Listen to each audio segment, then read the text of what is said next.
I'd like to call the meeting of the Community Development and Transportation Committee of Wednesday, July 28th, 2021 to order. We have Councilmember Tyser, Councilmember Judy, Councilmember Wilsey, Councilmember Hall, and Mayor Henry present.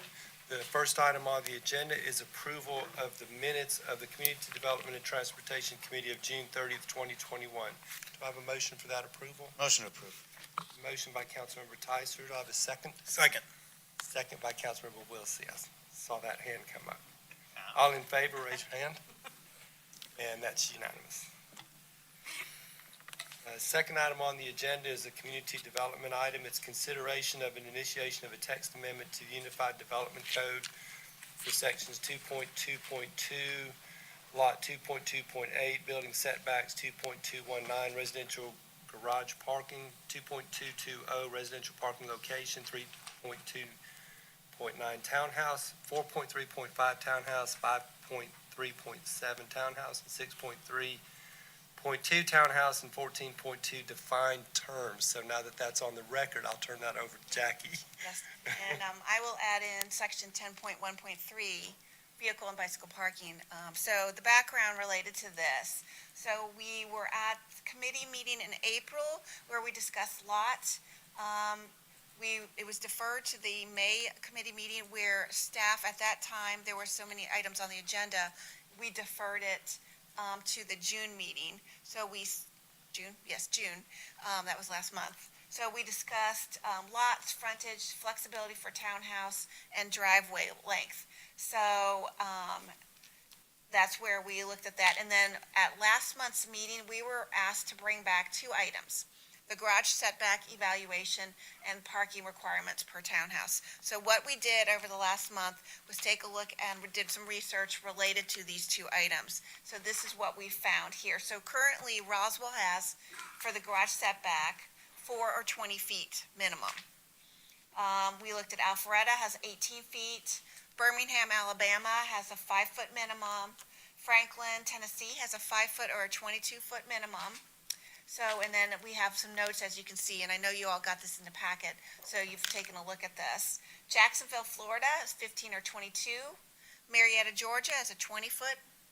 Memphis is a 5-foot or 20-foot. Peachtree City, Georgia is 20 feet.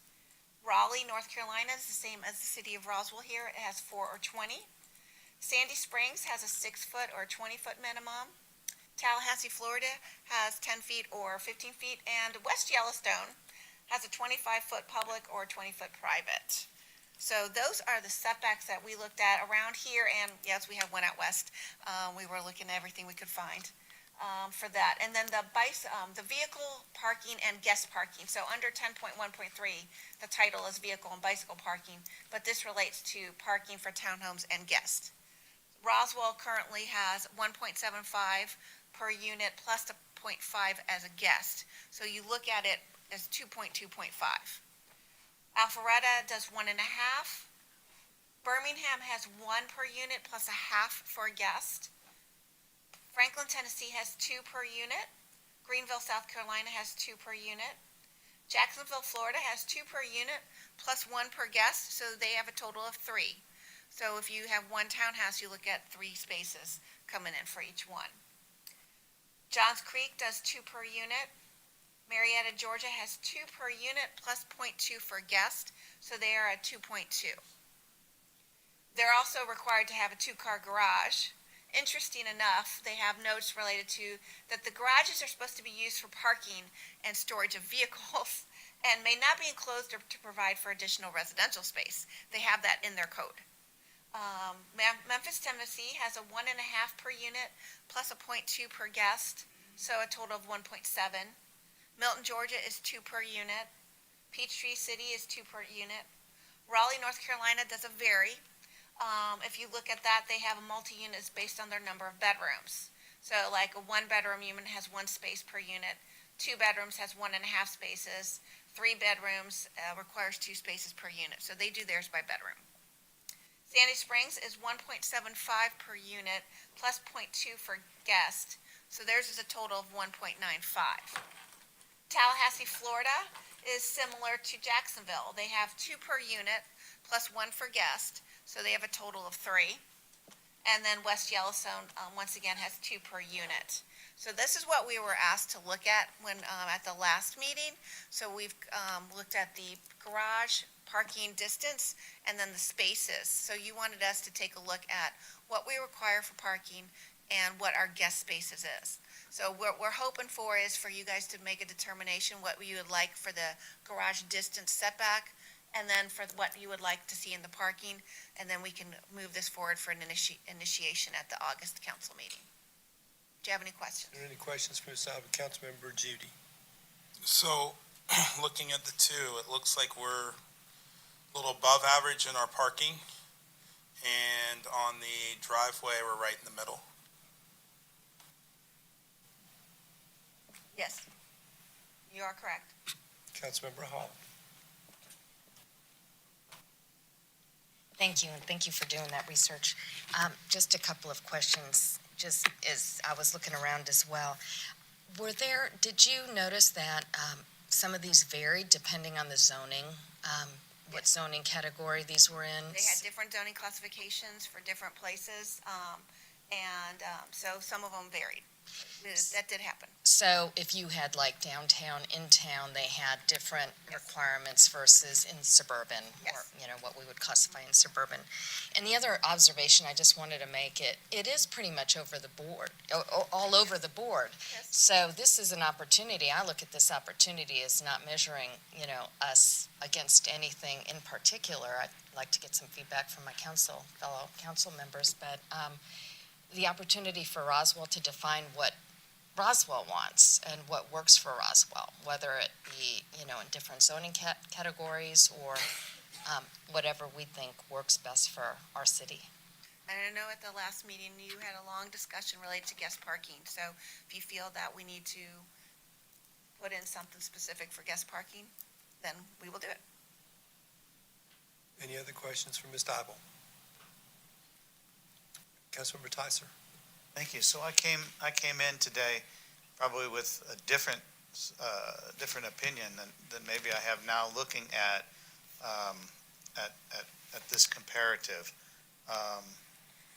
It's the next one that I'm a little bit surprised that we look like that, because that's the one that I'm probably very more concerned about, and have seen that be an issue, is that there's not enough guest parking. But I mean, it basically says the highest is 3, right?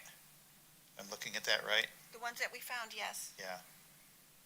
And we tried to look around here, the southeast, and then, like I said, we threw one in from the west. Yeah, But we tried to stay in this area. yeah, that's just that's surprising, because I had hoped that's the one I would like to see somehow increased a little bit, but it basically says that's pretty normal.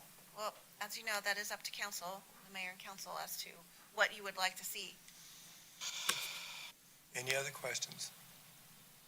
Is there a motion for this item for initiation?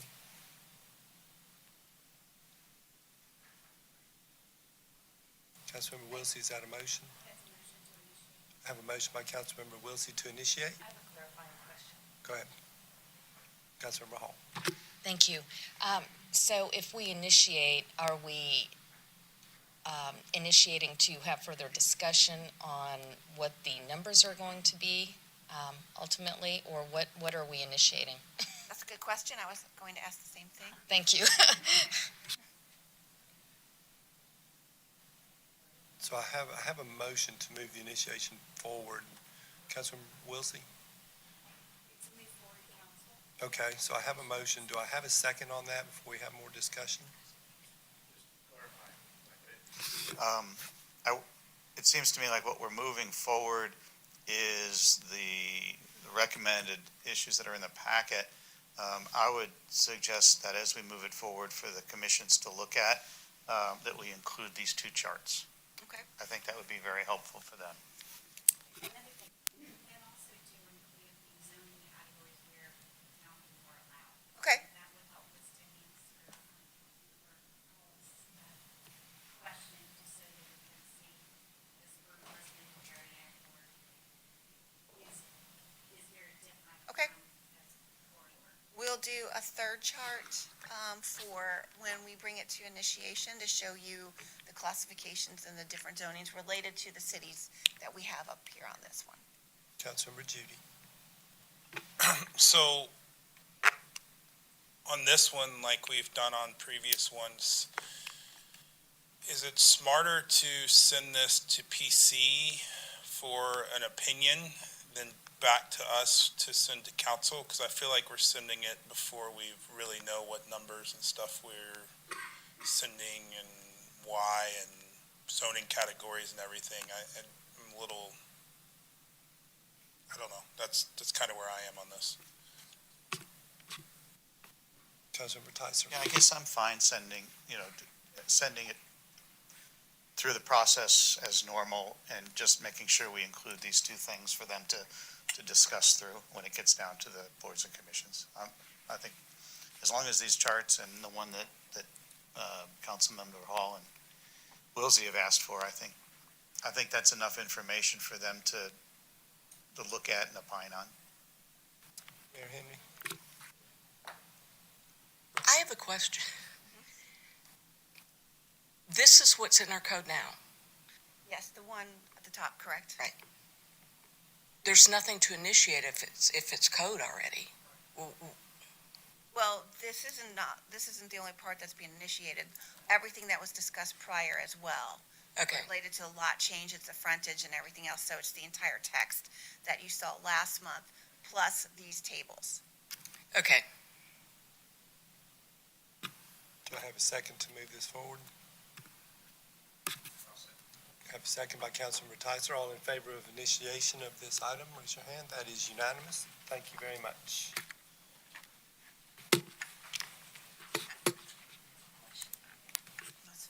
Okay, we're moving into transportation. The next item on the agenda is the North Fulton Community Improvement District Master Plan Update.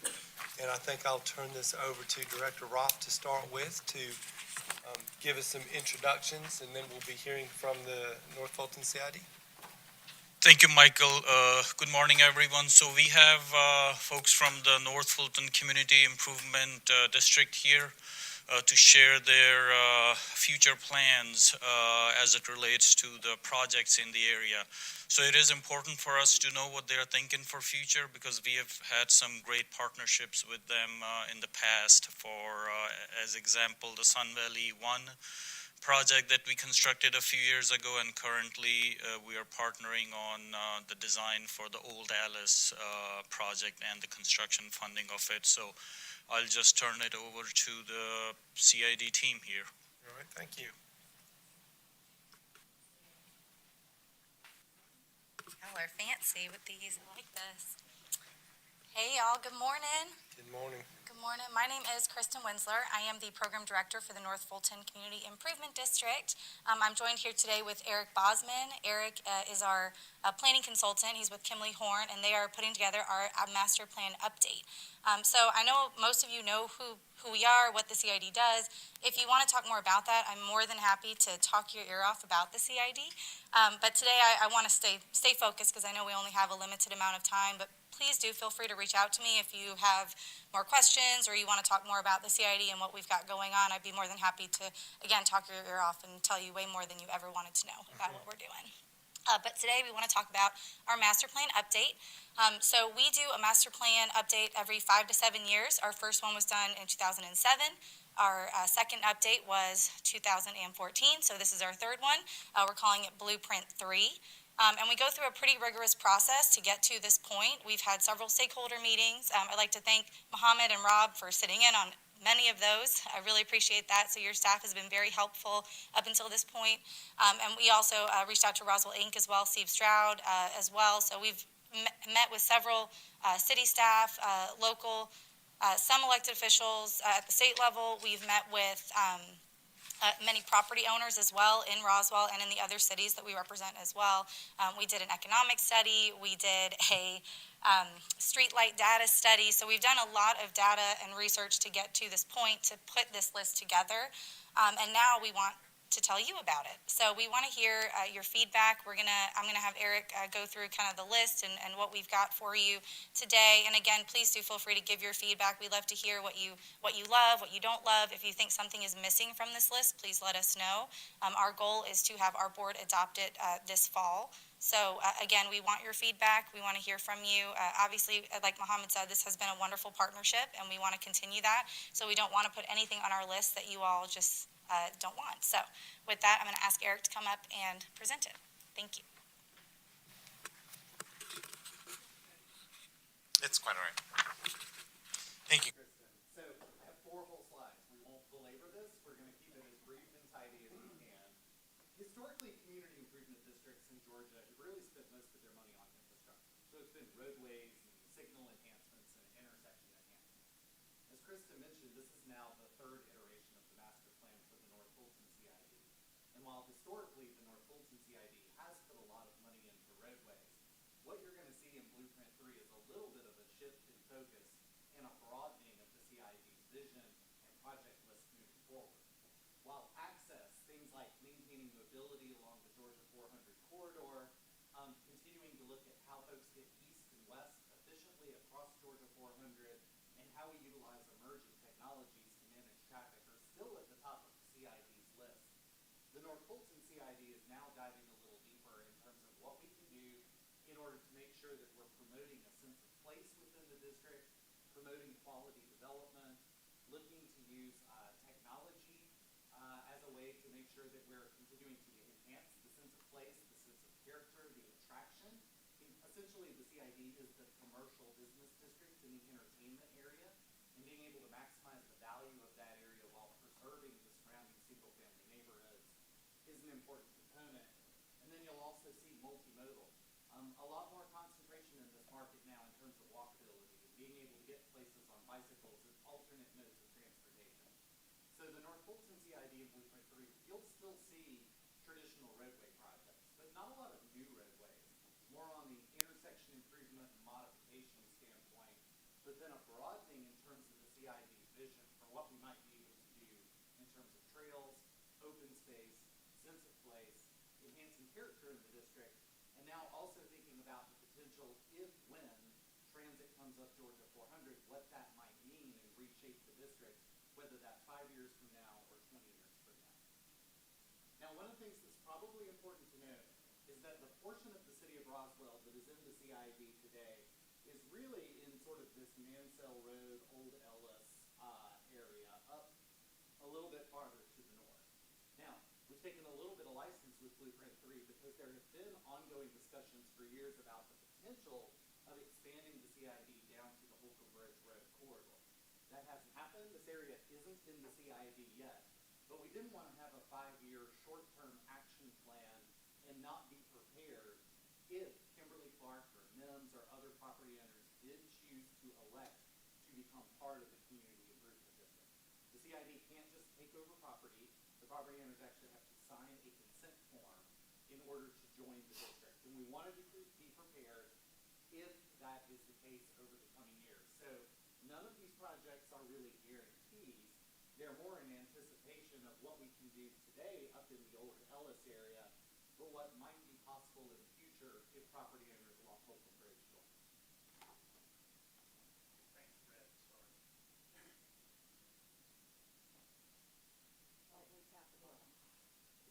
Ah. You could just. Will that work all right? It sits there? Great. Much better? Hear the echo. So essentially there are 4 significant projects that are on the CID short-term work program for Blueprint 3 that impact the city of Roswell. The first is, of course, Old Ellis. The Old Ellis project is one that is already active, that the CID has invested in, so that remains a top priority. Continue to collaborate with you all in the city of Roswell on how to fund the construction of that project. The second is really bringing back up sort of an oldie but a goodie of the Mansell Road connector. Thinking about this it's a longer term project, a longer term vision, not something that's in your T-SPLOS 2 list, but something that's a little farther out, of potentially a roadway connection on the east side of 400 that would connect Mansell Road back down to Old Alabama into the HOLCOMB Bridge corridor. and give folks a way to get between Roswell and Alpharetta on the east side of 400, not on the freeway itself. We do know that's a longer-term project, but the companion project of having a trail connection that also does the same thing through Big Creek might be a little shorter term and does link up very nicely with a couple of multi-use trail projects on Old Alabama that you do have in your T-Splosh 2 project list.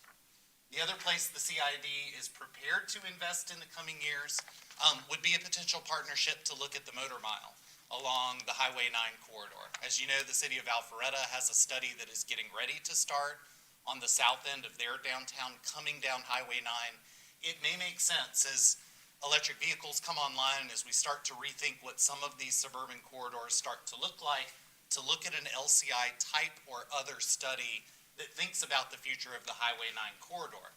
From a CID standpoint, that's probably from Mansell Road going north, because there are portions as you get over close to Highway 9 and Mansell Road that are in the CID today. The Walmart is sort of the end of the district right now, that there is potential as reinvestment and new investments occur along Highway 9 that the CID could move that direction in terms of expansion as well.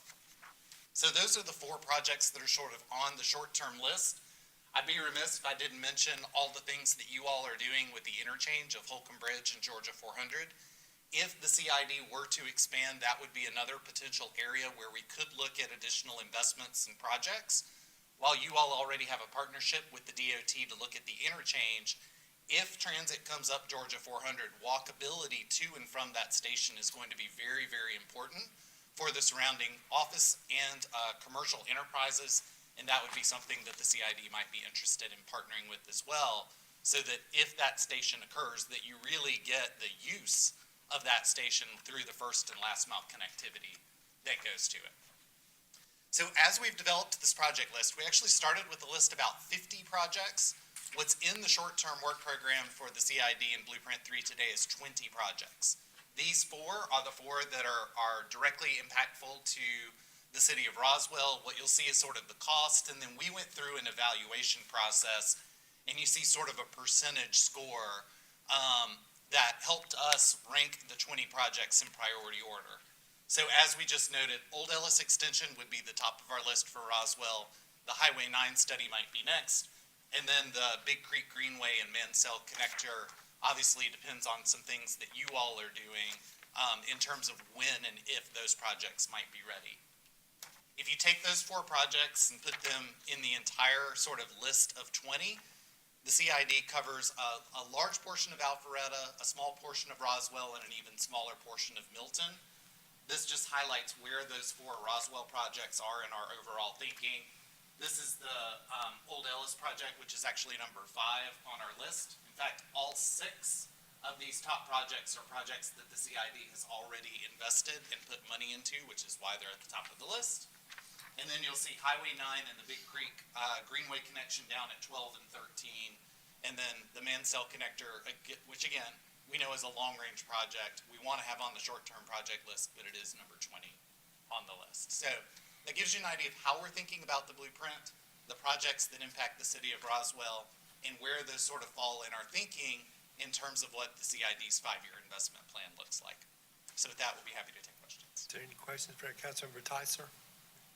Oh, thank you both for coming. I really appreciate all the things that CID does for the region, and your participation or leadership with the Old Ellis Connector. We've included that in our T-Splosh 2, and hope that continue to happen. I think the Mansell Connector trail is pretty interesting idea.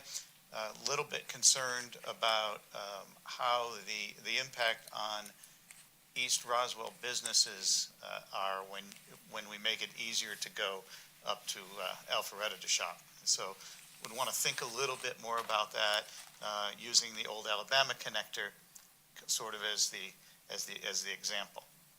And so that would be my only concern with that one. Sure. Councilmember Wilsey. Yes, thank you. I also want to thank you for sharing your great aspirational projects. exciting stuff, and it's, I always enjoy seeing all the things that you've done in the North Fulton, Alpharetta area as well. I also had a question about the Mansell connector. Is that intended to be an expansion of Old Alabama in the existing footprint, or is it a separate road? Yeah, it's, as we've seen it in previous studies and concepts plans, it's a separate road.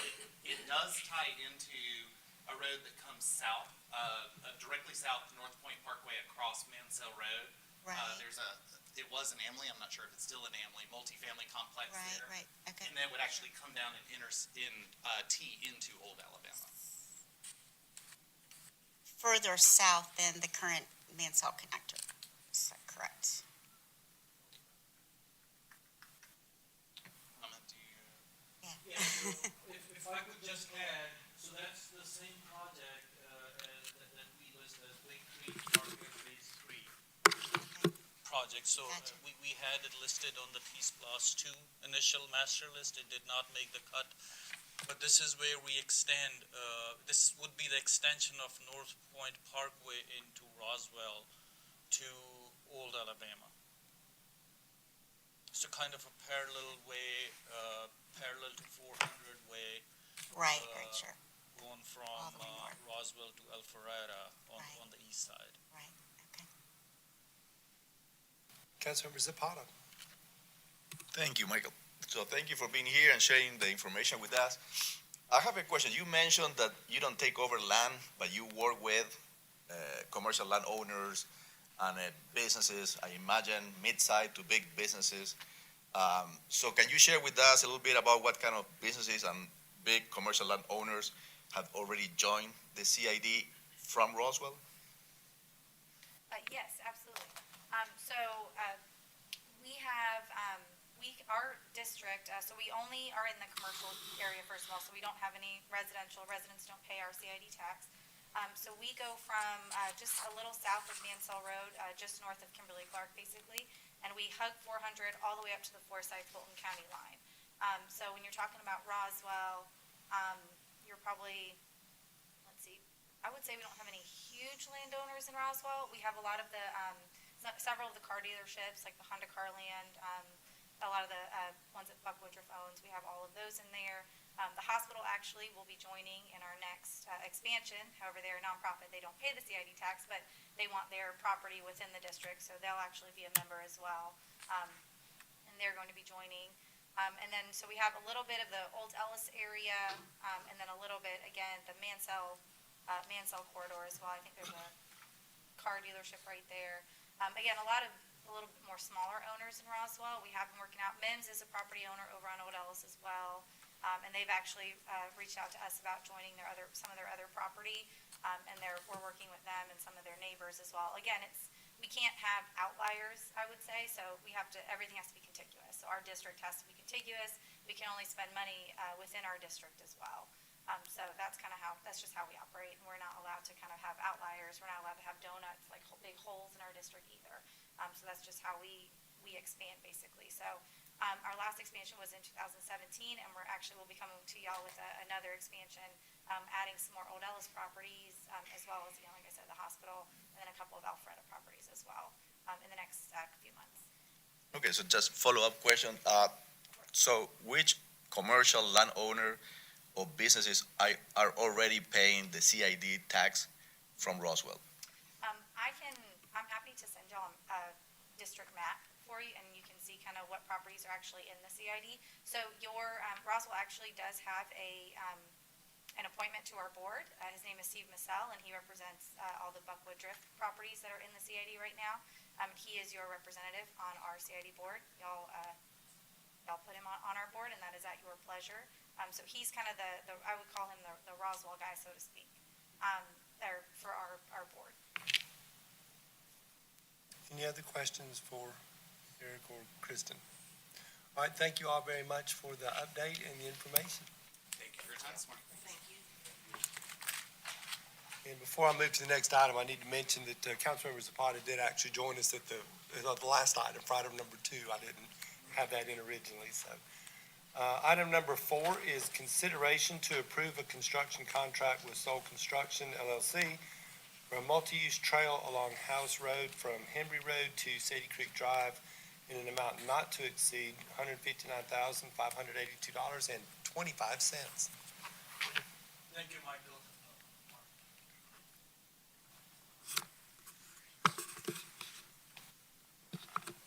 So this is a good project. We've been working on this one for quite some time. I'm just glad that we are finally here, ready with the construction contract, looking for your approval. So just quickly to orient you, this is on the map. North is to the top, and the east-west corridor you see is Hemry Road, and the north-south corridor you see is Houze Road, State Road 140, and you see the roundabout that got constructed a few years ago at the intersection of Hemry Road and Houze Road. You see the Hemry Park, and then that black circle up there, that's the RRFB pedestrian crossing we installed a few years ago to connect the two parts of Saddle Creek subdivision. And then the project today for your consideration, that's the construction of this multi-use trail along Houze Road, connecting this RRFB, the Saddle Creek entrance, to the roundabout on the eastern side. So this would be an 8 feet wide multi-use trail. It's a little over 0.3 miles long, and it's a really good multimodal connection to the Hemry Park and the area schools. So this was, initially came as a request from the Saddle Creek subdivision, and we considered that during the conceptual design of the Houze Hemry roundabout several years ago. And GDOT also, when they gave us the approval to do the pedestrian crossing with the RRFB along that state road, they also encouraged and supported this project. So we are finally ready to move forward with the construction. So there's a bunch of trees along the way, but hopefully we're going to be able to save most of them. That's what we tried to do as part of the design, and we may still do more field modification as we start the construction. So this is just looking to the north along Houze Road, or the roundabout is just to the back of us here, and this is looking north. So the multi-use trail would be on the right side of this picture going up. And then this is standing at the Saddle Creek entrance at the RRFB, looking to the south. So in this picture, the trail would be to the left side. It's pretty clear and flat in this area. So we went through the procurement process. We received 5 bids, and the lowest responsive and responsible bidder was a little over $159,000. So that's what we are recommending. And we have a line item for this project in the budget for a couple years. So that's what we are recommending to use to pay for the construction. And if you approve this today, we'll bring it to a future mayor and council meeting. Any questions? Councilmember Hall. Thank you, Mohammed. Could you go back to the picture with the where it shows the that one? So there is a multi-use trail on the south side of Hemry Road going to Hemry Park. Is that correct? The dark green or the heavier green? Can you just identify what those other roads are, please? Yes, absolutely. So this is Hemry Road, east to west, and all these green lines are actually existing sidewalks. And yes, you're correct. As part of the Houze Hemry roundabout, we put this multi-use trail here to the south side of Hemry Road, and it goes all the way to the Hemry Park entrance, which is at Elkins Road. And of course, we have very good pedestrian crossing all across the roundabout with the RRFBs. So it's a pretty safe crossing. So this proposed trail that we would be constructing on the eastern side would connect good into the roundabout. So if it's a pedestrian, they could just continue along the north of Hemry Road to get to the park. There's actually a gap as you get closer, so they could just cross at the roundabout and use the trail to go all the way into the schools and the park. And actually further on, it connects all the way to 9 through Elkins and Henry. Okay, and I know that Rob looked into the cost of the sidewalk going west. I guess this is a separate subject that perhaps we can consider at another time. If we connect the Hembry Road going west all the way to Mansell, that would connect, that would have a lot of connectivity, but Yeah, I mean, absolutely. We've got some great, projects on the sidewalk matrix, and they all connect, a lot of neighborhoods. So every connection that we make, that picks up new subdivisions, like this project, it picks up the Saddle Creek subdivision, which is huge. So we're connecting, a lot of people to the park and the school. okay, thank you. Any other questions? Councilmember Zapata? Thank you. So, if I understood correctly, then this 8-feet multi-trail at the runabout will connect with another 8-foot multi-trail that today get all the way to Henry Park and the school? Yes, that is correct. Okay, great, thank you. Councilmember Tyser? Thank you. So this is this is a good project in a good place. I think it'll get good use and at a good price. And so, without further discussion, I'd move to approve. A motion by Councilmember Tyson to approve. Do I have a second? Second. Councilmember Wilsey, second. All in favor, raise your hand. And that is unanimous. Thank you very much. Thank you. The next item is item number 5, a discussion of the design for King Road Turn Lane Extension Project, and it is for guidance.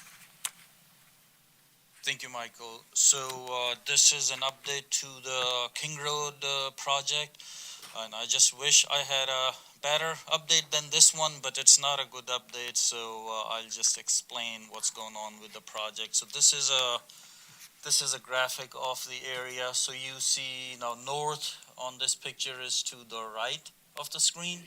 So you see State Road 92, Crossville Road on the left, and then this horizontal street that's shown here is King Road. We have Roswell High School towards the bottom right, and then the Publix in the area is to the left or to the top of the screen here. So this was our approved concept that we have been working on the design. Basically, what's happening here in the area is so the King Road just north of 92 has 2 receiving lanes. But one of those receiving lanes just ends here, like mid block in front of the daycare facility before you get to the Roswell High School property. So what that does is it just causes a lot of people to not use this lane that actually drops. So it's essentially just a 1-lane operation going north. And a lot of people, they just turn onto King Road and then they stop right here at the beginning, waiting for a gap to merge and continue. So this lane is just being underutilized. So and then, that causes, during the school rush hours, that causes traffic backups into Highway 92, which is not safe and an operational nightmare. So that's the problem we were trying to solve. So the idea was the concept that staff recommended to you and you approved a couple of years ago was to just extend that lane that drops currently and extend it into the Roswell High School senior student parking lot. So this is a great improvement. It wasn't going to cost too much money. Good project, solves a lot of problems, but unfortunately, as we moved forward, so let me just explain a little bit more. So again, the approved concept was to widen to the east, onto the Roswell High School property, because we were hoping that the Fulton County Schools would donate the property. We needed some more from the daycare. So the idea was to extend to that side and add a multi-use trail on that side because that's what our bike ped master plan showed. So that's what we were designing for the past year and a half. The construction cost for that concept that we were working on was around $400,000, excluding the right-of-way and the utility relocations.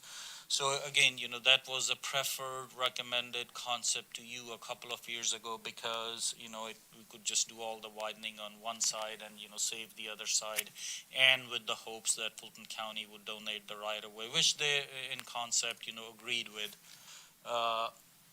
But the problem we ran into was, so there is this 24-inch AGL gas line. So we realized that back in early 2020, and for that size of a gas line, they have very strict requirements. So they ask for, or they require, a 5 feet clearance to construct around this type of gas line, anywhere. Any structure, roadway, they need a 5-foot clearance.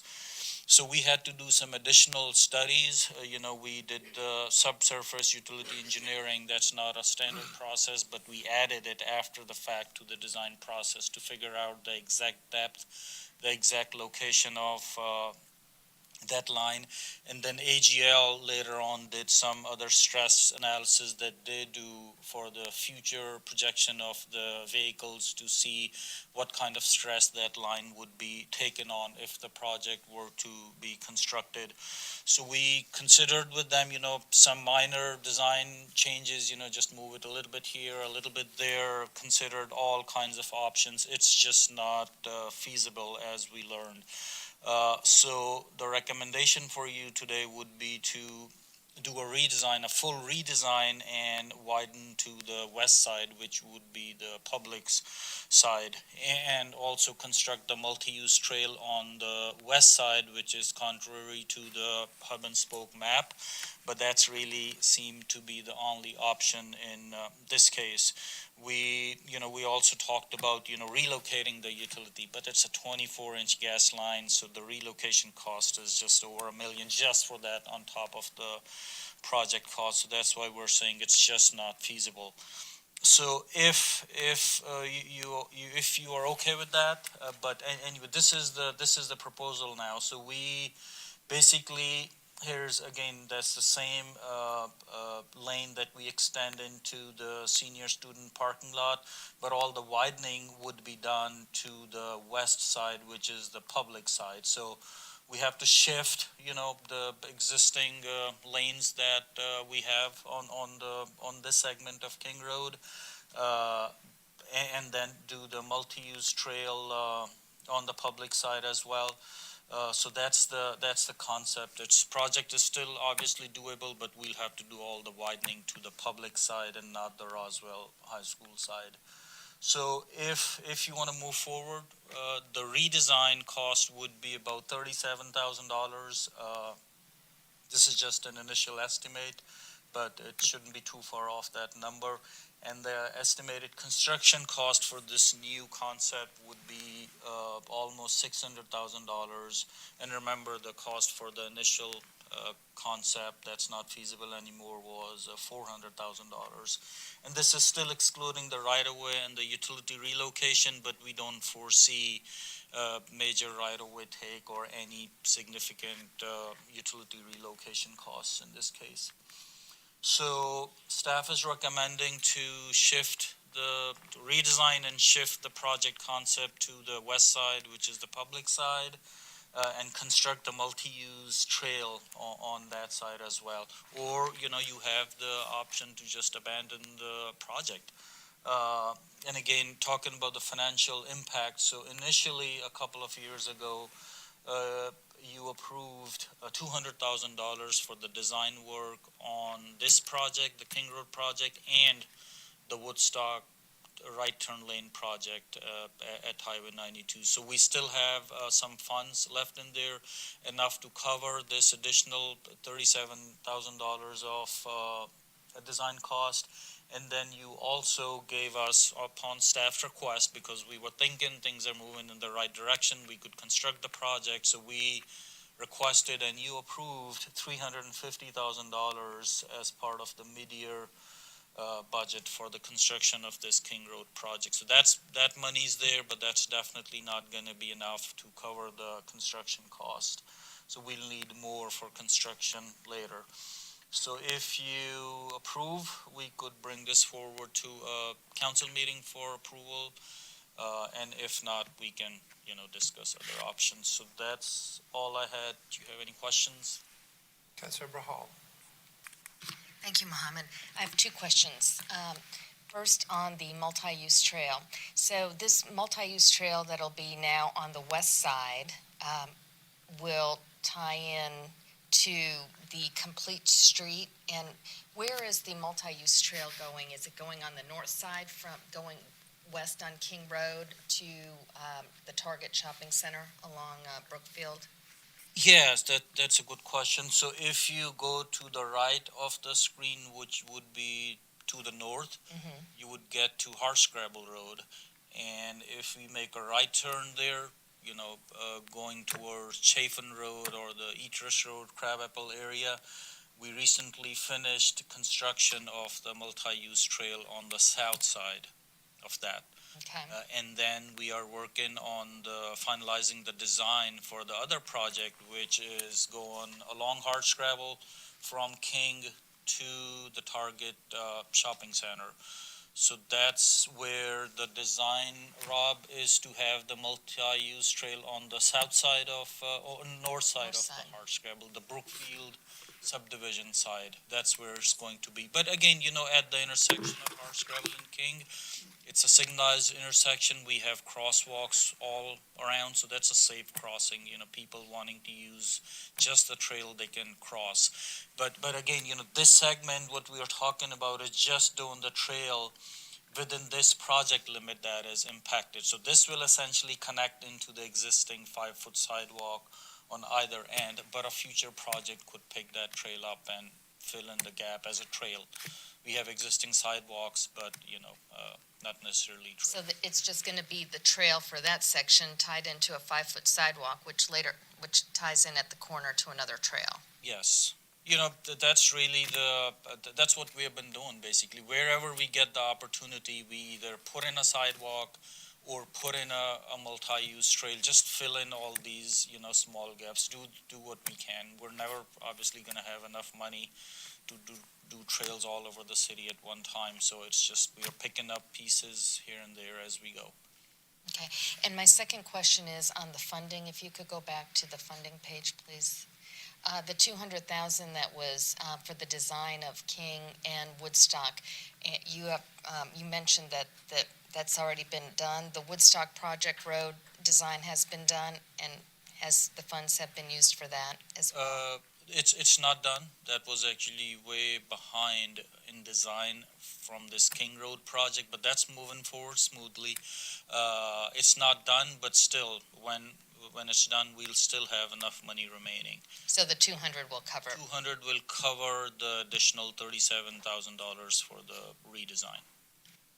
Including the Woodstock project design? Including the Woodstock Okay, Road project. thank you. Councilmember Tyser. Thank you. So, I'd be in favor of staff's design because to me, clearly, $190,000 of additional spending is a lot less than $1 million, which is what it would cost to move that gas line. But I think all is not lost here. I have a strong suspicion that when we look at the T+2 project, the Woodstock Road multi-use trail that is on the other side moving towards Canton Street, I suspect that it's going to be on my strong suspicion is that it will be on the west side of the road. And if that's the case, then now we're on the proper side with this. Yeah, I think if you were going to go towards Canton Street across, right there, I think it's Woodstock over to Woodstock. I think you will be my suspicion is we'll be on the correct side of the road. So I think the silver lining in this is that it makes this, it might make this better in the future. Councilmember Judy. Not worrying about the multimodal trail here, but the safety issue. Do you recommend to staff, as you said earlier in the conversation, that people are backing up into the middle of 92 and all the traffic from the high school and everything? You foresee this as a safety issue and a worthy project for us to make things safer for the citizens of Roswell? Absolutely. This is actually a documented safety and operational issue that we have been trying to solve. I feel even with the additional amount, this project is totally worth it. It's still comparatively a low cost improvement with a huge benefit. And again, we're talking about a school, basically. That's all I need to know. Thank you. Any other comments? Councilmember Zapata. Thank you. So I have a couple of questions. One looking forward, the other one looking back. The one looking forward, you've been presenting that the cost, construction estimated cost would be 400,000, excluding ROW and utility relocation. How much more money will have to be invested now that switch from one side to the other of the road? Because we were counting, I guess, before with Fulton schools to donate their right-of-way, and now seems like we have a commercial property that we will need to acquire right-of-way. Plus, I don't know, I can't see very well on the graph, but might be even some residential, maybe, I don't know. So we'd like to know this first, and then I ask you the second question. Sure, yeah, that's actually a good question, and the graphic is up already. So these light blue line that you see here, this is the right-of-way line. So you could see there's plenty of room. Again, we're still going to need some more survey done, but what we could tell is there's probably not going to be any right-of-way take from the commercial property. There may be minimal, very minimal from this parcel. This is a residential parcel, so we're not expecting much of a right-of-way cost here with this concept. And there is very less utility conflict. As we could see from just from a visual observation, there's much fewer utility conflicts on this west side, actually. So we don't think the right-of-way and the utility relocation cost is going to be much. And again, it just depends on the utility. It may be covered under our franchise agreements. We just don't know that yet. So we don't generally have to pay for every utility relocation unless it's a special circumstance like prior rights or easements and stuff. My second question, looking back, because this project have been already presented and approved by this mayor and council. So my question is, the AGL gas line was buried there after this mayor and council approved this project or before that? No, that line is probably existing for decades. Definitely much before we even thought about the project. So, the way this utility coordination works is, I actually had a conversation with my counterpart at AGL just last week in trying to prepare for this meeting. So they would never tell an agency no for such a line. Say if it's a 24-inch gas line anywhere, they would never say no, you cannot do a project at the beginning, because in most cases we are able to work it out. And I'll actually tell you that the same line continues to the south across the intersection. It impacts our Woodstock Road project as well.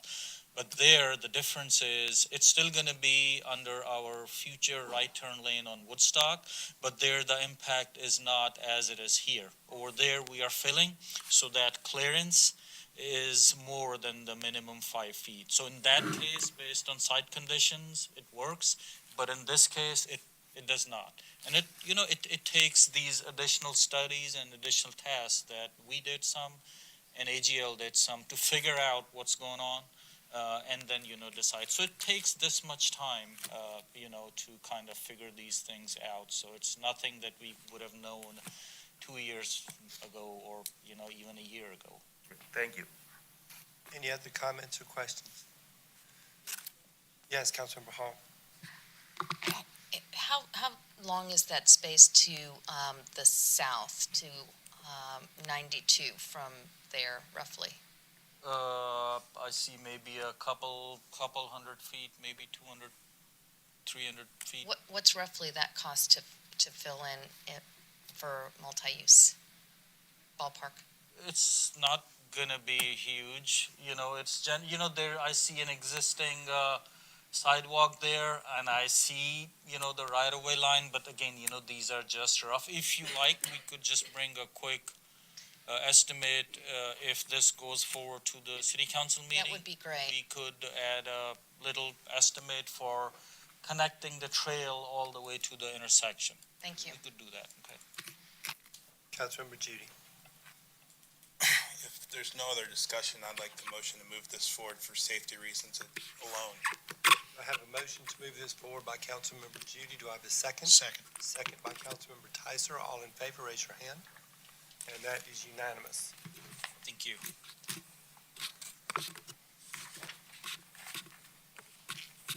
Next item on the agenda is consideration of the FY '22 sidewalk funding projects. Mr. Del Ross. Good morning, everyone. I'll try to be brief. This is a follow-up from the funding you approved in FY '22, $260,000. And your direction to staff was to not consider the scoring and sidewalk matrix, but look for opportunities to spend and construct sidewalk gaps that would provide some bang for our buck. Given $260,000, staff has done an analysis across the citywide and given you 3 areas around town that we think would connect, would make sense, would plug some gaps and provide some benefit to the city. First area of town, this is the northern part of the city, up in the more industrial area.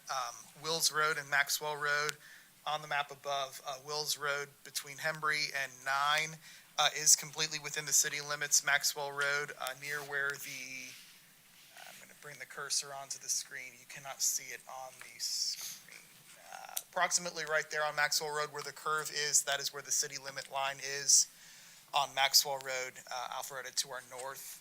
The proposal, segment 1, 2, and 3, there is 1 missing gap on Maxwell Road in front of the recycling center, and 2 missing gaps on Wills Road between 9 and Hembry that we could construct. These would provide a continuous sidewalk on one side, along Wills, along the right side, and along Maxwell, along the left side within our city limit, under our $260,000 allotment. Option 2, more towards the Crabapple Chafin part of town on Crabapple. This is immediately opposite from where RCM was approved several months ago. There are 2 small gaps south of Fast that we would be able to construct approximately 600 feet, along with some gaps on Chafin. There was a single-family home on Chafin that constructed a 5-foot sidewalk that does not connect to Hembry. We would be able to plug that gap along with another small gap of approximately 200 feet on the other side. You see the planning level estimates in front of you on the screen. If we did 1 through 5 on the screen, it would be a little bit above our 260. We could either eliminate one of these or move forward with all 5. Third part of town, this is 2 gaps, adding up about 1,000 feet of sidewalk along Coleman between Hightower and Willio. This is on the left side of Coleman on the screen, between Ashley Manor and Hightower and between Willio Road and Ashley Manor.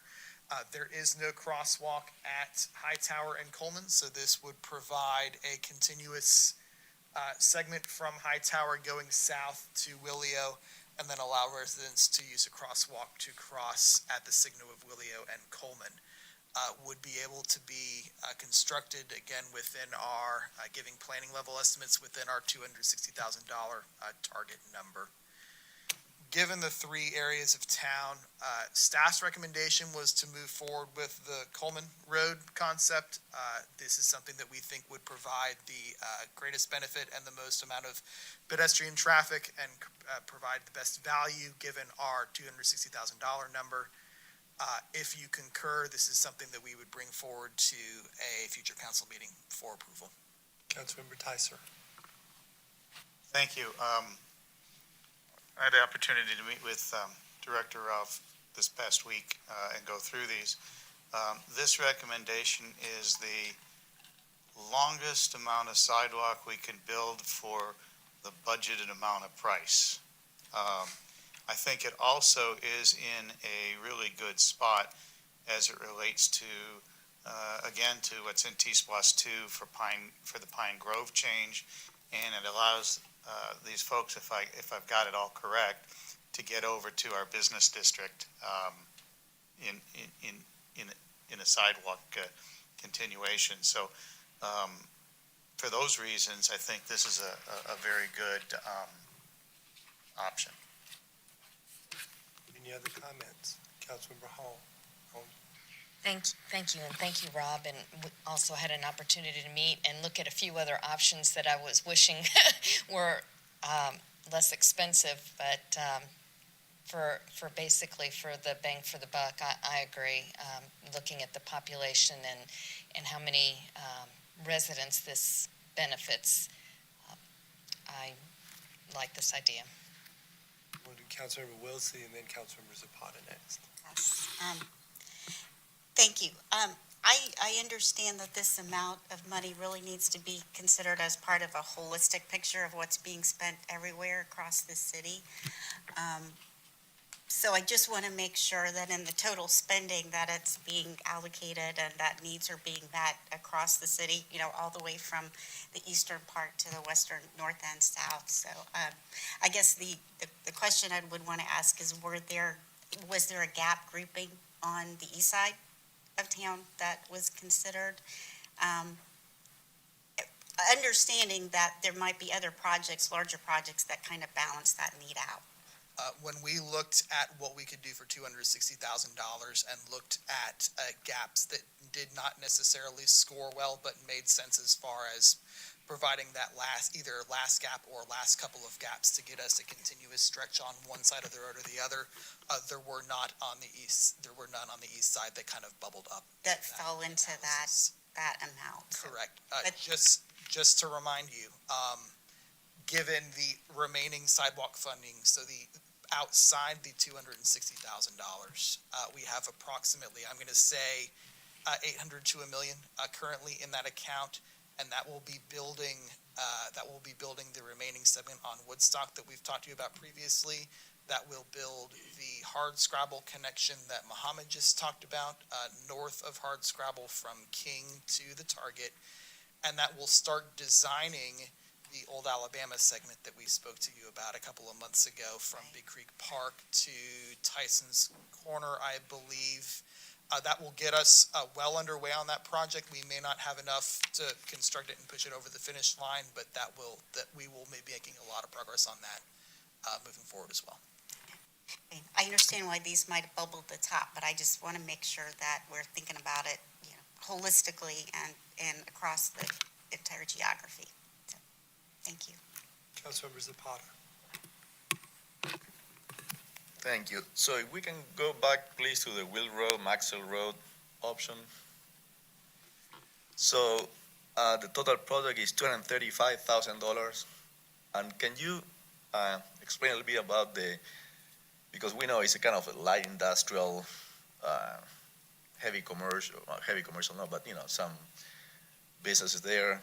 How much usage do they get, the pedestrian usage, get this area for $235,000, which I'm trying to determine if investing in there $235,000 is better to invest in there than any other project that will benefit more residents walking from or to a destination place versus this area, how much people walk to the recycle center to bring the newspapers or the bottles, the glass bottles. So I'm trying to understand the usage from the pedestrian point of view of this area? If you can explain a little bit, please. Given that this is primarily in more of an industrial area and there are no major, I would say, commercial destinations similar to, there is not a Walmart near here. There is not a grocery store near here. There is no logical walk-up destination. There is no way for us to I would say empirically kind of actually put a number towards the exact number of pedestrians that would be using this. Our intuition is comparing this to this, that we would have more users for the more residential portion on this concept versus building those gaps. Okay, so my following question to your comments will be then, is any other project for $235,000 are in the city that will have more potential and probability of pedestrian use? So when we looked at this across the entire city, focusing on not where this segment scored on the sidewalk matrix, but we looked at what we can construct for $260,000. We were looking for short gaps. We were looking for plugging gaps that have a clear origin and destination. Nothing bubbled up other than the three areas that we've shown you. Okay, so does it make sense to keep $235,000 at the bank until we can find another 100, 200 and complete a more usable pedestrian gap? Yeah, my response to that would be if none of these options appear appealing to you, you could elect to bank this $260,000 and put it towards the future needs, the future projects that you've already designed, most notably the Old Alabama segment that we're going to be needing construction money for some point. That would be $260,000 less that we would need to ultimately construct that. So 235 I see here. Yes, Okay. what we've shown you for this and this are all planning level estimates of Right. approximately $260,000. Altogether? No, just this? This, Just the what Wills you Road, see on the Maxwell? screen is approximately 260. Okay, What you see on the screen is approximately 260, and what you see on the screen is approximately. I totally support the residential proposal here. These Wills Road, Maxwell Road options, I would need to have more information before being able to support $235,000 to $260,000 for this project versus keep it at the bank, get more money in there, and go another one that we have higher impact and usage from the pedestrian point of view. Councilmember Judy. We only choose one of these out of the three. We don't have all three, so that's what we're talking. We only choose one of the three, and that's the reason they said Coleman. In the 235, they didn't say that, so we're only choosing one out of the three, correct? That's Correct. Oh, great, so make it much easier, the decision So then it's, yeah, which one so to that's, eliminate. yeah, it's not, Oh, yeah. It's just, these are the three suggestions from Okay, we have to go. staff. Then their recommendation is for this one on Holman of the three that you could choose, so, yeah. So I eliminate one easily then. Yeah, Councilmember Tyser. Yeah, without further discussion, I'd like to move to approve staff's recommendation. Motion by Councilmember Tyser to approve staff's recommendation. Do I have a second? Have a second by Councilmember Hall. All in favor, raise your hand. And that is unanimous. And that does it for transportation. We're moving over to environmental public works. And Councilmember Palermo has joined us, so I'll put that on there.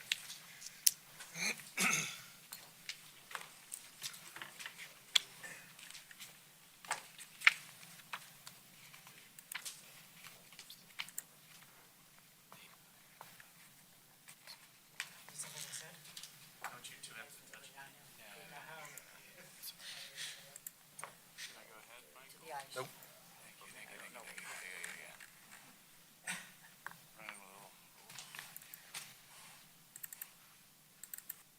You good, Marley? So the next item on the agenda is for Environmental Public Works, and it's item number 7, consideration for the mayor and/or interim city administrator to sign a contract with Gradeco, Inc. for the construction of the Martin Road stormwater culvert replacement project in the amount of $240,762.50. Mr. Skowski. Good morning, Mayor and Council. This one is coming off cycle mostly because of a timing issue. We would really like to get this culvert done, and so would transportation, so that the Martin Road can be repaved this year. So that's the reason we're here this morning. We had it ready to go in design over the last year or so, but we didn't have the funding for it last fiscal year, so it's now July, and we are moving it forward. We bid this project among our standbys. It's a fairly significant culvert replacement. 66 inches is a pretty good size one. It's not very long, but it is in the Mr. and Mrs. Rob's backyard, so they're pretty concerned about it. And we've met with them, and it also had some fairly unique design features, which is why it took a while to get through the design project. We are awarding to the low bidder among our standbys at $240,000 with Gradeco. They've done good work for us before. And it also is a little bit tricky because this culvert, as it's shown here, is what we're replacing. But the current one actually makes a jog in the middle of the road under the pavement, not the middle of the road, but the end of the road. And that's the reason we're doing a whole replacement here instead of lining it, which a pipe this size, if it were okay, we'd try to line it. But we have to rip it out and replace the road, and the whole road needs to be repaved. So that's part of the reason it's as expensive as it is. And we're also replacing it with a different shaped pipe to try to minimize any changes in just how water flows through the system. So with that, I'll be happy to answer any questions that you may have. Councilmember Palermo. Excellent. So first of all, I of course very much support this, and I have heard about this from a number of residents, so I think we do need to urgently get this to council for a vote. What I want to kind of just walk through is the new policy, which was not relevant here, but I just want to use this as an example. So basically, it's my understanding that where it's being replaced, there's already a sidewalk, so part of the replacement already automatically is just replacing the sidewalk that might have to come up. Is that accurate? Yes, you can sort of see the light gray here. That is actually the sidewalk on sort of the, I guess you'd call it the northern side of the road. So the sidewalk policy that we've worked out with transportation is really looking for gaps in sidewalks that we might be able to fill. In this case, we already have a sidewalk, and we always replace in kind. So that's what this project falls on. And under. so if just as an example, because it's a new policy from a partnership with DPW and transportation, if there was not a sidewalk there and you were doing this project, that's when you go to transportation, you find out, is it a collector or above, which means is it on the sidewalk matrix? And if the answer is yes, that's where you'd come to council for council potentially to direct you to, while you're doing that work, at a sidewalk. That's what it would look like, except this one, because there's already a sidewalk, it's a non-issue. Yes, and prior to bringing it to you all, we would look at it with transportation and figure out the feasibility and cost, and because those can get rather complicated quickly. There isn't enough room. But yes, sir. Any other comments or questions from Mr. Skowski? Have a motion by Councilmember Palermo to move this item forward. Do we have a second? Second by Councilmember Tyser. All in favor, raise your hand. And that's unanimous. Thank you very much, Mr. Skowski. Thank you. We have a couple of items for finance that are off cycle also that Mr. Luckett will be talking to you about. Item number 9 is consideration of advertising requirements for the FY 2022 millage rate for the city of Roswell. Mr. Luckett.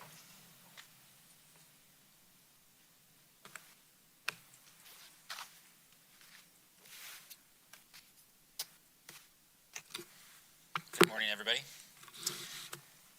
So as Michael mentioned, we have a couple of items that are off cycle. We're trying to meet some advertising deadlines for this particular item. It is time of the year to discuss adopting the millage rate. And before we kind of commence with that process, we did want to get consensus among council on the millage rate that we'd like to advertise. So that's kind of what I wanted to review with you this morning. So just to give you a little bit of background, as you might remember, the FY22 budget was adopted by Mayor and Council back on May 24th. we received a preliminary digest from Fulton County on July 2nd. And as I mentioned already, in order to proceed with the public hearings to adopt a millage rate, we have to start publishing certain advertisements. So we're looking for some guidance on the preferred millage rate to advertise.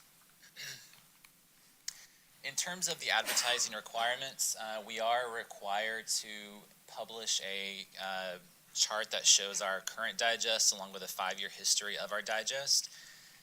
This is required regardless of what millage rate is advertised, whether it's above or below the rollback rate.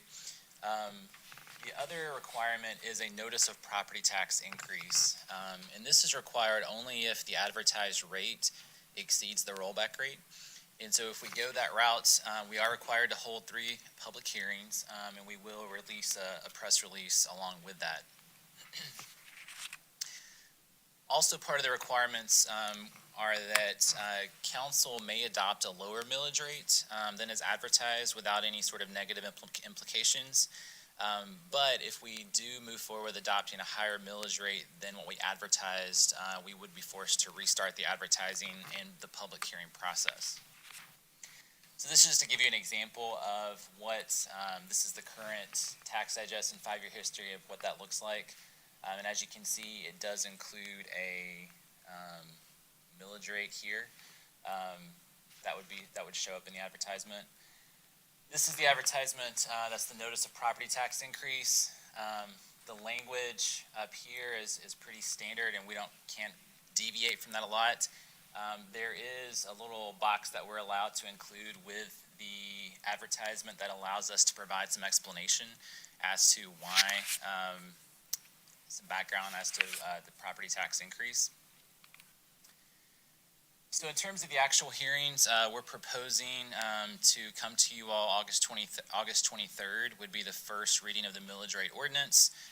There would be a special called public hearing on Wednesday, August 25th, and we're required to have one that starts between 6 and 7 o'clock. So it'd be Wednesday, August 25th at 6. And then the second reading of the millage rate ordinance would be Monday, August 30th at 7 p.m.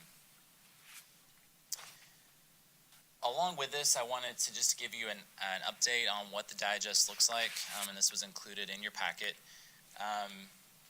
So this chart shows you the gross digest value, and as you can see here, the gross digest grew by about $361 million, or about 5.8% over last tax year. I will point out that the $361 million increase includes both new growth, meaning like new construction, as well as reassessments or inflationary growth.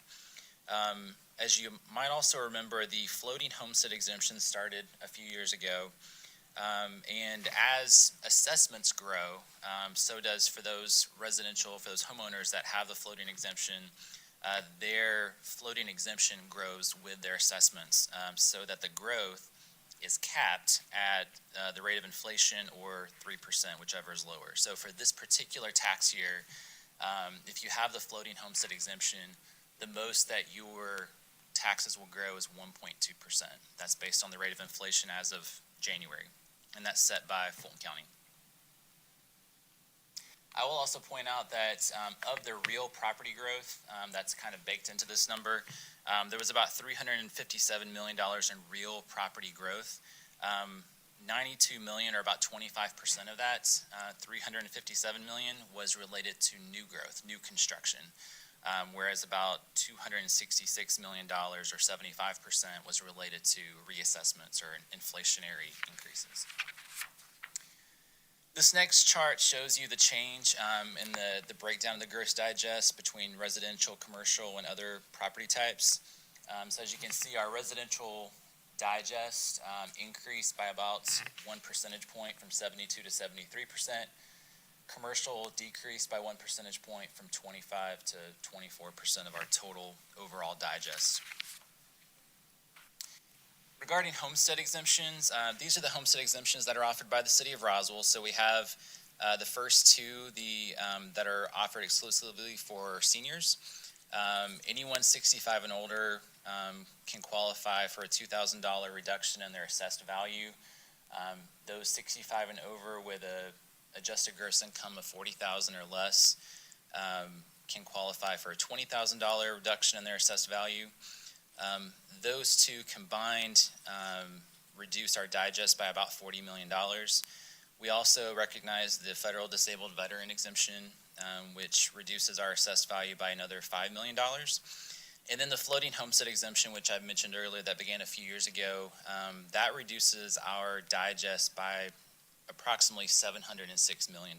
So overall, $751 million worth of homestead exemptions are coming off of our digest. That equates to tax savings for residents of about $3.7 million, or an average of about $129 per household. So getting into how this translates into our revenue numbers, this chart compares last year, FY21, to the estimate for FY22 based on this preliminary digest. And you can see that overall we're expecting to collect about $1.3 million more than what we collected last year. Our budget that you all approved in May included some growth in property taxes, and I'll show you that in just a moment, but overall it's about a 5% increase year over year. This chart shows you how our FY22 budget compares to our estimate based on this new preliminary digest. And as you can see here, overall we're expecting about $600,000 more in revenue than what was budgeted in the FY22 budget. That's primarily due to the commercial property digest growing a little higher, a little more than what we had expected.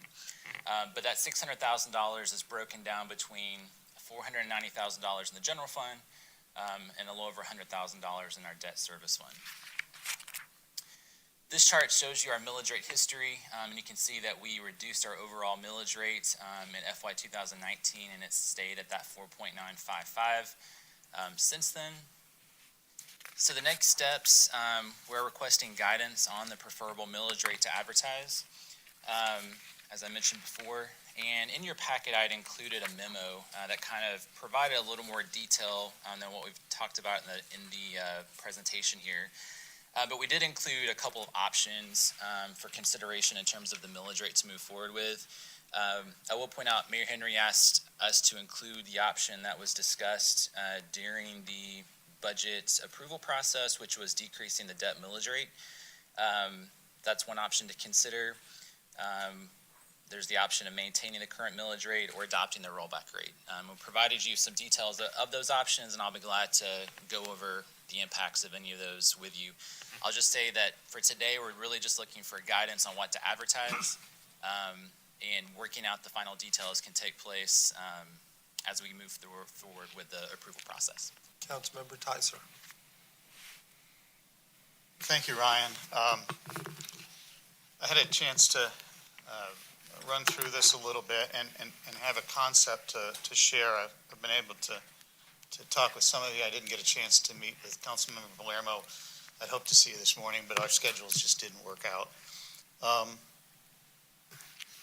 There are, as everybody knows, there's two pieces to the millage rate. There's the general fund and the debt service piece. And the recommendation that Mayor Henry's brought forth is to bring the debt service piece down by 0.15, which gives back, it matches with what our actual debt service is. And so that seems to be the right thing to do, because that's what we told the citizens of Roswell we would use it for. And so I thought that was good. That amounts to around $900,000, roughly, $800,000 to $900,000. If you go to page 12, if you could just flip back there a second. If you go to page 12, you see that if we were to leave the millage rate the same, we would, our estimate, and this is of course before appeals, his estimate says that we would collect $1.37 million, roughly $1.4 million more than prior year. So if you'll then go to page, the next page, page 13, what you see there is that in total, compared to our budget, this would collect $600,000 more than prior year. More than we needed to make our 2022 budget. Excuse me for that. And so, a potential option for us would be to accept the mayor's recommendation on the .15 on the debt service fund, and then to take down the general millage rate by the roughly $500,000, which would make our budget.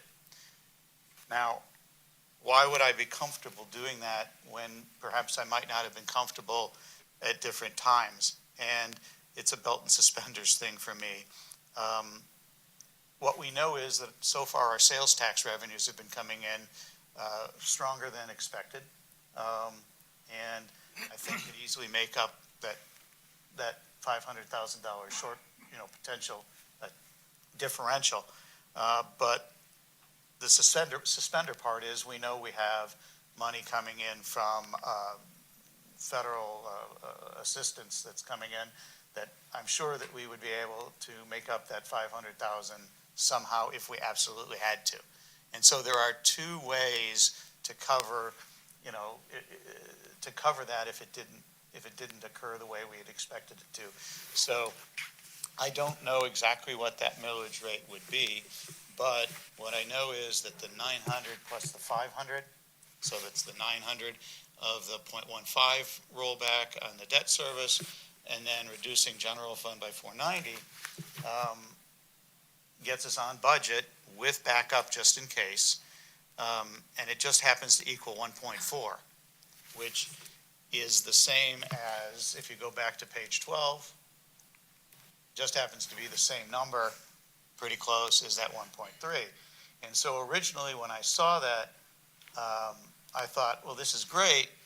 We won't have to advertise an increase because we won't be increasing the dollars that anybody would be paying on their taxes, right? Because the net millage rate is going to be, will contribute the same number of dollars as this year. Ryan shared with me this morning that unfortunately that's not the case, that we can say in that little paragraph down below that you'll be paying the same dollars, okay? But we can't, we still have to treat it as if it were an increase. So it's just it's a strange twist in the way the state law works. Having said that, just looking at our budget, looking at our backups that we have this year that we, didn't really have in the past, that's where I might be comfortable, is doing those two things. So, thank you. Yeah, Councilmember Palermo. Thank you. And so, now, basically, what's the decrease needed to be considered advertising a rollback? So, This would be officially advertising a rollback, right? No, because you have to roll back the general fund. Gotcha, okay. right, the rollback rate is only calculated on the general fund portion. We'll be taxing the people of Roswell exactly the same dollar amount, but the difference, but the law will force us to go through the process and explain it to everyone, which I think is fine. So this would be then advertising as a decrease, but not advertising as a full rollback? Meaning, no, so it's not, okay, so it's an increase, still an increase, okay. But explaining that it's the same dollar tax. Okay. And the good news is, this is really just a vote on what the advertising is, and we always have the ability to decrease from what is advertised. It's just, if we wanted to increase, then we'd have to go through this again and advertise again. Is that accurate? That's correct. Okay. Well, Well, and I would strongly encourage us to Turn your mic on. provide, Thank you.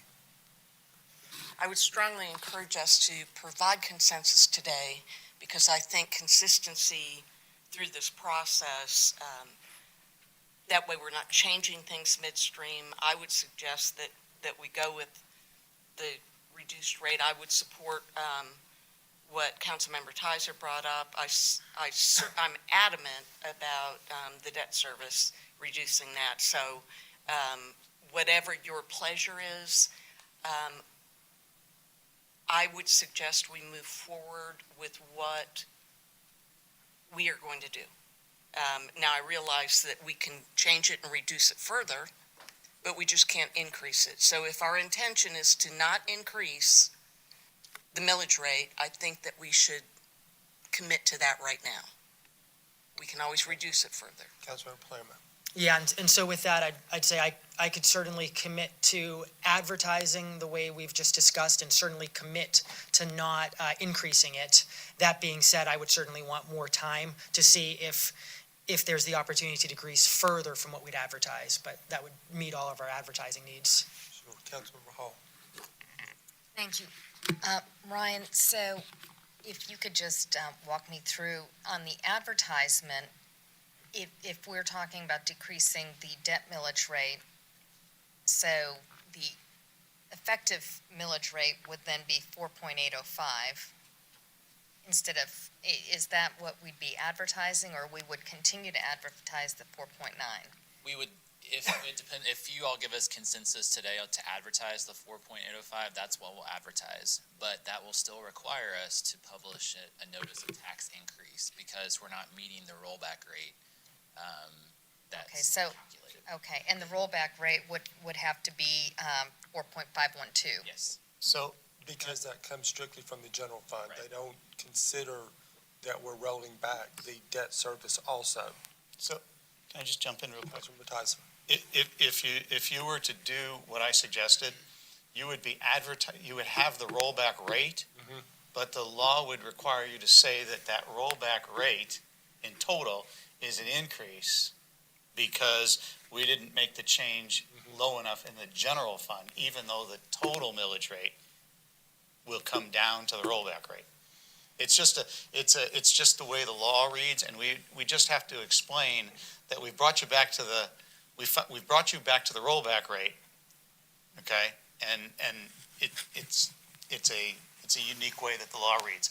Frankly, I think it works that it forces us to go ahead and have the public input so that we can explain how that all works. The state allows that in a space in the advertising that we can explain it, that we're not taking it all out of just one of the two taxes, but when you combine them, we're doing the same thing. So does that sound like consensus then to me, Ryan, to move forward with that recommendation of some out of the debt service and a little bit out of the general fund, no raising, but ultimately you'd have to advertise it that way?